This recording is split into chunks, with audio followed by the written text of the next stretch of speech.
সমৃদ্ধির অগ্রযাত্রায় বাংলাদেশ স্লোগানে আওয়ামী লীগের নির্বাচনী ইশতেহার ঘোষণা ২০৪১ সালের মধ্যে দারিদ্র্যের হার শূন্যের কোঠায় নামিয়ে আনা সহ ৩৩ অঙ্গীকার। বিএনপির নির্বাচনী ইশতেহার ঘোষণা হবে কিছুক্ষণের মধ্যে, প্রাধান্য পাচ্ছে ভিশন 2030।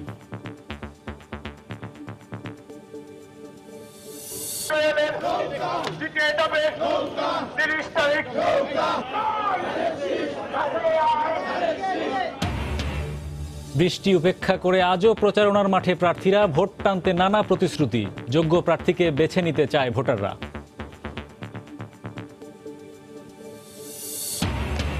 এবং প্রবাসী বাংলাদেশিদের ভোটাধিকার এখনও নিশ্চিত করতে পারেনি নির্বাচন কমিশন, বাদ পড়ায় হতাশা সময় স্বল্পতার দোহাই কর্তৃপক্ষের।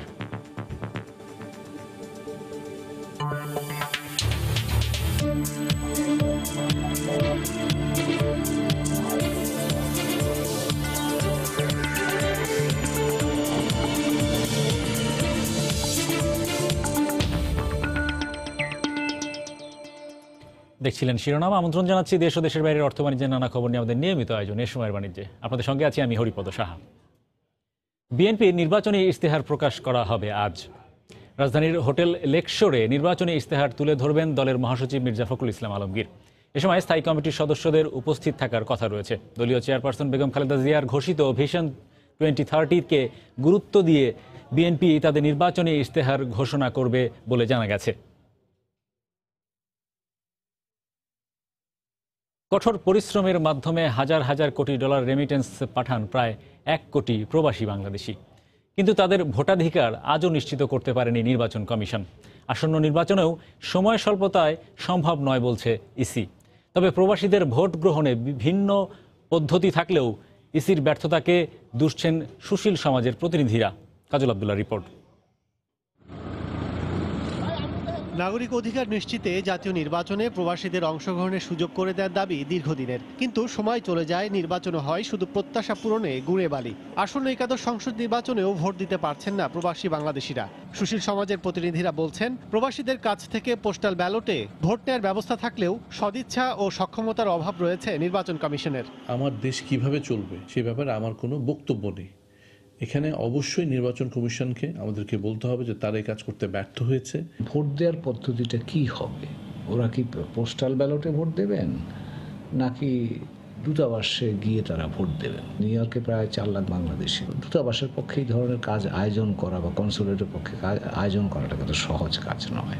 নির্বাচন কমিশন জানায়, জাতীয় পরিচয়পত্রধারী প্রবাসী কেউ চাইলে দেশে এসে ভোট দিতে পারবেন। তবে এই মুহূর্তে দেশের বাইরে কোনো মাধ্যমে তাদের ভোট গ্রহণ সম্ভব নয়। একবার ভোটে আবেদন করবে, রিটার্নিং হচ্ছে পাঠাবে, সে ভোট দেবে, আবার আসবে।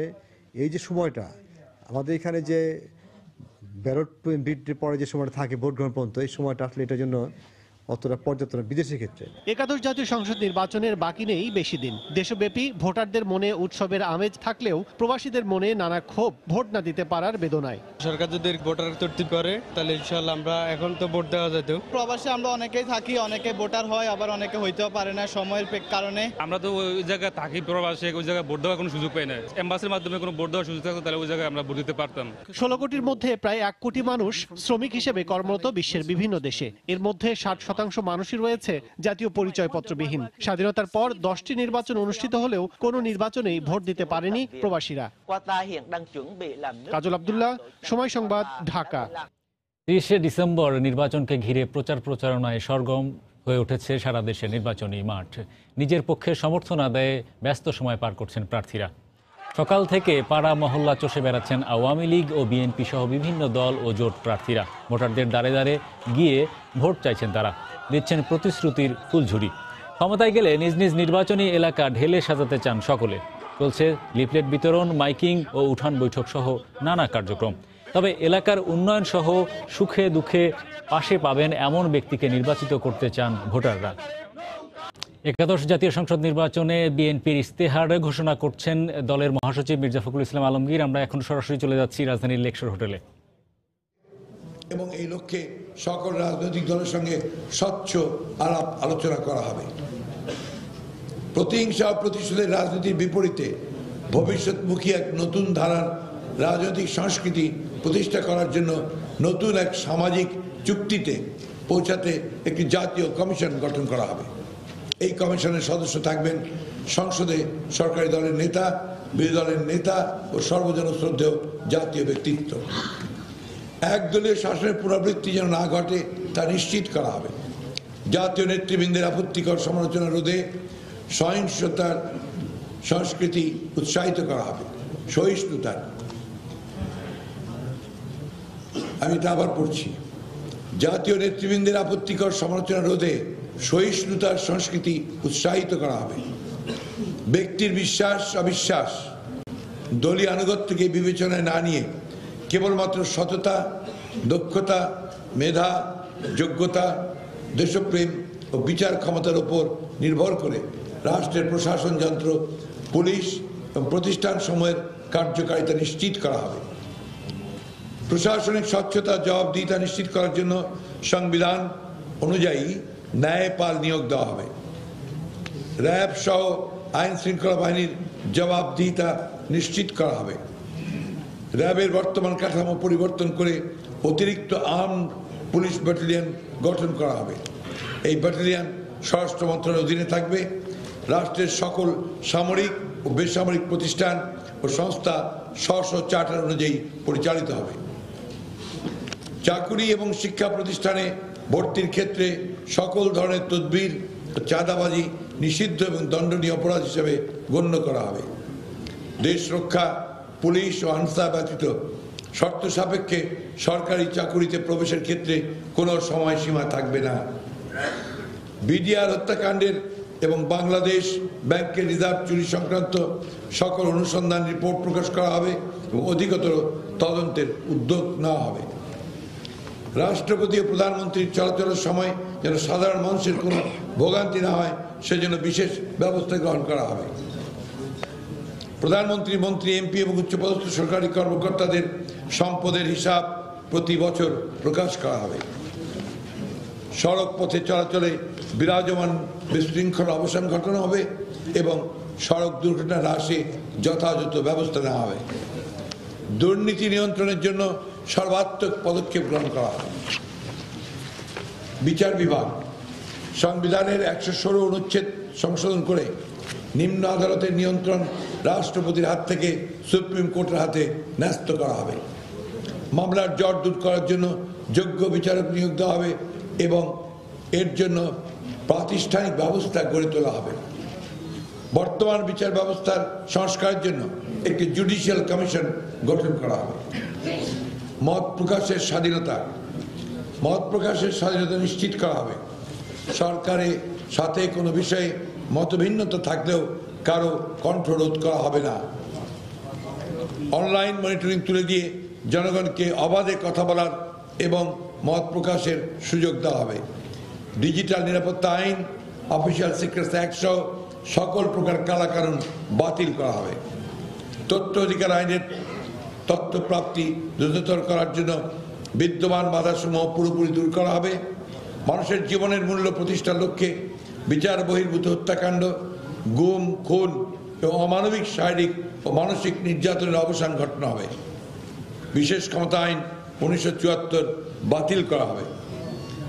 রাজনৈতিক নেতৃবৃন্দের যুক্তিসঙ্গত সমালোচনার অবাধ অধিকার থাকবে। ক্ষমতার বিকেন্দ্রীকরণ, দেশের উন্নয়ন কর্মকাণ্ডের দায়িত্ব থাকবে নির্বাচিত স্থানীয় সরকারের হাতে। বর্তমানে কম বেশি 5% বাজেট স্থানীয় সরকারের মাধ্যমে ব্যয়ের পরিবর্তে প্রতি বছর 5% হারে বাড়িয়ে 5 বছরের কমপক্ষে 30% বাজেট স্থানীয় সরকারের মাধ্যমে ব্যয় বিধান করা হবে। জেলা পরিষদ জনগণের প্রত্যক্ষ ভোটে নির্বাচিত হবে। পৌর এলাকাগুলোতে সব সেবা সংস্থা মেয়রের অধীনে রেখে সিটি গভর্নমেন্ট চালু করা হবে। জনকল্যাণে প্রশাসনিক কাঠামো পুনর্বিন্যাস করা এবং স্থানীয় সরকারি স্তর নির্ধারণের লক্ষ্যে কমিশন গঠন করা হবে।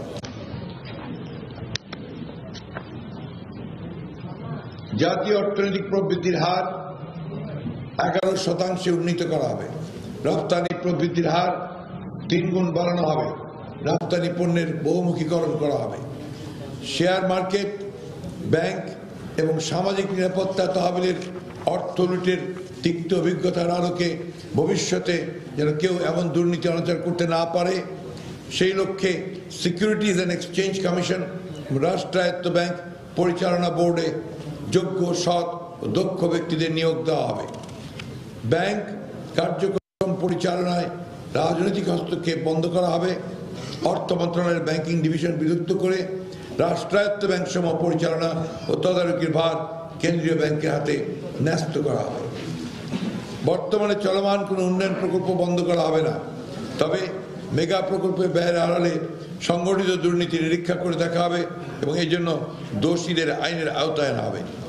বর্তমান সরকারের শেষ 2 বছরে তড়িঘড়ি করে নেওয়া প্রকল্পগুলো পুনর্বিবেচনা করার জন্য কমিটি গঠন করা হবে। দেশে কর্মরত সকল বিদেশিদের ওয়ার্ক পারমিটের আওতায় এনে মুদ্রা পাচার রোধ করা হবে এবং তাদেরকে করের আওতায় আনা হবে। একটি টাস্ক ফোর্স রেন্টাল পাওয়ার প্রজেক্টের উচ্চ ব্যয়ের কারণ তদন্ত করে দেখবে।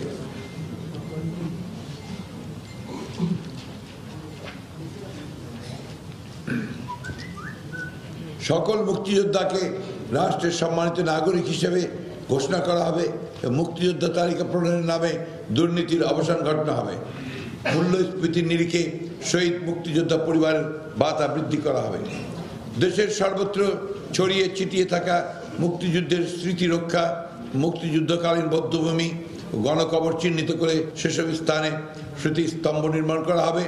রাষ্ট্রীয় উদ্যোগে নিবিড় জরিপের ভিত্তিতে মুক্তিযুদ্ধের শহীদদের একটি সঠিক তালিকা প্রণয়ন করা হবে এবং তাদের যথাযথ মর্যাদা রাষ্ট্রীয় স্বীকৃতি প্রদান করা হবে। যুব, নারী ও শিশু, জাতীয় উন্নয়নের যুব, নারী ও শিশুদের অংশগ্রহণ নিশ্চিত করা হবে। 25 বছর বয়স পর্যন্ত তরুণদের স্বার্থ সংরক্ষণের জন্য ইউথ পার্লামেন্ট গঠন করা হবে। দেশের উজ্জ্বল ভবিষ্যতের জন্য বিএনপি সকল কর্মকাণ্ডে নারী সমাজকে প্রত্যক্ষভাবে সম্পৃক্ত করবে এবং এই প্রক্রিয়া বাস্তবায়নে সকল বাধা অপসারণ করা হবে। ক্রীড়াক্ষেত্রে নারীদের উন্নয়নে পৃষ্ঠপোষকতা করা হবে। নারী নির্যাতন, কৌতুক প্রথা, অ্যাসিড নিক্ষেপ, যৌন হয়রানি, ধর্ষণ, নারী ও শিশু পাচার রোধে কঠোর কার্যকর আইনি ব্যবস্থা গ্রহণ করা হবে। শিশু শ্রম রোধে কার্যকর বাস্তবায়নমূলক পদক্ষেপ গ্রহণ করা হবে। শিশু সন্তান রেখে নারীরা যাতে নিশ্চিন্তে কাজে মনোনিবেশ করতে পারে সেই লক্ষ্যে অধিক সংখ্যক দিবা যত্ন কেন্দ্র গড়ে তোলার জন্য সরকারি ও বেসরকারি উদ্যোগ গ্রহণ করা হবে। নারী উদ্যোক্তাদের অধিকতর উৎসাহ প্রদানের লক্ষ্যে প্রকল্প প্রস্তাব প্রণয়নে প্রয়োজনীয় সমর্থন, স্বল্প সুদে ব্যাংক ঋণ এবং কর ছাড় দেওয়া হবে। 1 বছর ব্যাপী অথবা কর্মসংস্থান না হওয়া পর্যন্ত যেটাই আগে হবে শিক্ষিত বেকারদের বেকার ভাতা প্রদান করা হবে। এদের যৌক্তিক অর্থনৈতিক উদ্যোগে আর্থিক সহায়তা দেওয়া হবে। নারীদের ন্যায়সঙ্গত সম্পত্তির উত্তরাধিকার প্রদান করা হবে। এই লক্ষ্যে সাংঘর্ষিক বিদ্যমান আইন পরীক্ষা নিরীক্ষা করে দেখা হবে। শিক্ষা ও কর্মসংস্থান, শিক্ষা খাতে জিডিপির 5% অর্থ ব্যয় করা হবে। উচ্চতর পর্যায়ের শিক্ষা হবে জ্ঞান, বিজ্ঞান ও প্রযুক্তির উৎকর্ষে সমৃদ্ধ। বিষয়ভিত্তিক শিক্ষা, প্রশিক্ষণ, গবেষণার উপর গুরুত্ব দেওয়া হবে। গড়ে তোলা হবে বিশ্বমানের বিশ্ববিদ্যালয়। শিক্ষার মানোন্নয়ন ও সম্প্রসারণের লক্ষ্যে জাতীয় ভিত্তিতে একটি পৃথক শিক্ষা চ্যানেল চালু করা হবে। বিশ্বের মেধা জগৎ ও আন্তর্জাতিক শ্রমবাজারে বাংলাদেশের একটি নতুন মাত্রা যোগের জন্য বাংলা ভাষার পাশাপাশি ইংরেজি সহ অন্যান্য বিদেশি ভাষা শেখার জন্য অধিকতর সুযোগ সৃষ্টি করা হবে। বিশ্বের স্বল্প আয়ের পরিবারের ছাত্রছাত্রীদের জন্য স্বল্প সুদের শিক্ষা ঋণ চালু করা হবে। বিদেশের খ্যাতনামা বিশ্ববিদ্যালয় থেকে সর্বোচ্চ ডিগ্রি অর্জনের সুবিধার্থে মেধাবীদের বৃত্তি প্রদানের জন্য একটি বিশেষ তহবিল গঠন করা হবে। ঢাকা বিশ্ববিদ্যালয় সহ সকল বিশ্ববিদ্যালয় ও উচ্চশিক্ষা প্রতিষ্ঠানে ছাত্র সংসদের নির্বাচন নিশ্চিত করে ছাত্রদের মধ্য হতে ভবিষ্যৎ নেতৃত্ব বিকাশের পথ সুগম করা হবে।